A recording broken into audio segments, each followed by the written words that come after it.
નમસ્કાર મિત્રો, ગઈકાલે જે લોકશાહીની નિર્મમ હત્યાના સ્વરમાં સમાન ગણી શકાય એવી ઘટના ક્યાંક ને ક્યાંક માલપુર તાલુકાની ઉભરાણ તાલુકા પંચાયત સીટ 15 પર થવા પામી છે. ખાસ કરીને ઉભરાણ તાલુકા પંચાયતનું જે પરિણામ છે, જેની અંદર આમ આદમી પાર્ટીના ઉમેદવારની જીત થઈ, ભાજપના ઉમેદવાર દ્વારા એને અભિનંદન આપી અને એમની ઘર ગયા. લગભગ 2 કલાક પછી જાણવા મળ્યું કે આ સીટની અંદર આમ આદમી પાર્ટીની નહીં પણ ક્યાંક ને ક્યાંક ભાજપના ઉમેદવારની જીત થઈ છે. અમે ખૂબ વિરોધ કર્યો કે ભાઈ આ શક્ય જ નથી.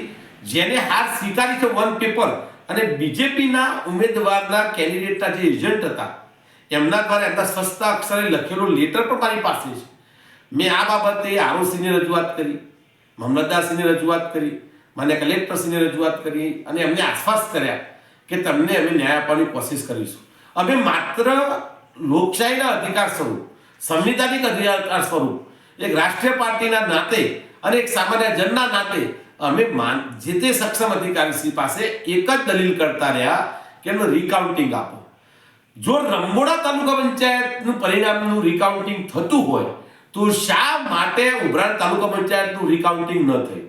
આપના માધ્યમથી ખાસ જણાવું છું કે બે વ્યક્તિ વિશેષ જે વિચારતા વૈચારિક રીતે અલગ છે, બિલકુલ અલગ છે, દિવસ રાત છે, વૈચારિક રીતે એવી વિચારધારાના બે વ્યક્તિઓ દ્વારા ખાસ કરીને આમ આદમી પાર્ટીનું કાસર કાઢવા માટેનો પ્રયત્નો તેઓ કરવામાં આવ્યા. સક્ષમ અધિકારી તરીકે મામલતદારશ્રી તેઓ પોતાનું પદ સુભાવતા હતા.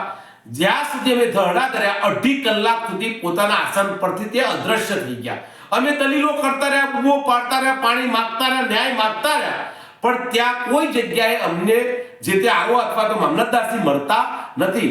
ન છૂટકે મારા કેટલાય સમર્થકો સ્કૂલના દરવાજાની અગાડી અમારી વાટ જોતા હતા. એ લોકોને પોલીસ અંદર નથી આવવા દેતી. માત્ર ને માત્ર એક પ્રકારનું જેને કહેવાય કે કિન્ના પૂરી રાખી અને જયદીપસિંહ ચૌહાણ આમ આદમી પાર્ટીનો ભત્રીજો અથવા તો ભત્રીજા વહુ કેમ જીતે અને એ ખતમ કરો ને ત્યારે આવનારા સ્વરૂપમાં આવનારા સમયની અંદર એક મહાપડકારરૂપ જયદીપ ચૌહાણ નામનું પ્રાણી અહીંયાથી ક્રિએટ થાય. પણ હું એ લોકોને કહું છું જે અલગ અલગ વૈચારિક વ્યક્તિ વિશેષ વ્યક્તિઓ છે અને આખા માલપુરને બાંધવા લેવાની એમને કોશિશ કરી છે, એ બે વ્યક્તિ વિશેષને અત્યારે ખાસ આપના માધ્યમથી કહું છું કે જાગી જજો. 1066 તમારા આંકડા મુજબ મને લોકોએ માત્ર તમારા આંકડા મુજબ કહો તો 50 મતથી કદાચ અમે હાર્યા છે એવું તમે બતાવો છો. મને વિશ્વાસ છે કે અમે જીત છે, પણ 1066 માણસોનો અવાજ બનવાના છે. તમે અત્યાર સુધી 30, 35, 40 વર્ષથી જ્યારથી પંચાયતી રાજ આવ્યું છે, સ્થાનિક સ્વશાસનની વ્યવસ્થા ગોઠવાયેલી છે, ત્યારથી તમે બંને અડ્ડો જમાયેલો છે અને તારું તારું મારું મારું ત્રીજો અહીંયા આવેલા જોઈએ. જ્યાં ત્રીજાનું કદ વધ્યું અને લાગ્યું કે આ વ્યક્તિ જો અહીંયા ઘૂસી ગયો માલપુરની અંદર, અરે ભાઈ માલપુરની માટીનો હું માણસ છું, માલપુરની વસ્તી વચ્ચે રહેવાનો વ્યક્તિ છું, એ માટીમાં જન્મનારો વ્યક્તિ છું. મારા પ્રાણ મારી વસ્તીને તમે આ રીતે ગોળવા માંગો છો અને પીવા માંગો છો. જો સુધી એમનું ન્યાય નહીં અપાવું અને તમારા વર્ષો પુરાણા હિસાબો જો સુધી ક્લિયર નહીં કરીએ અને શ્વેતપત્ર જારી તમારા દ્વારા નહીં થાય ત્યાં સુધી આ લડાઈ રોકાવાની નથી.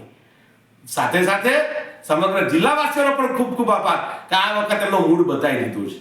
આમ આદમી પાર્ટીનું ગુજરાતની અંદર જ્યારે કોઈ સ્વીકારાંત થતું હતું ત્યારે નોંધપાત્ર સીટો લઈ આમ આદમી પાર્ટીએ કેટલીય તાલુકા પંચાયત અને નર્મદા જેવી જિલ્લા પંચાયત પોતાના કબજે કરી છે.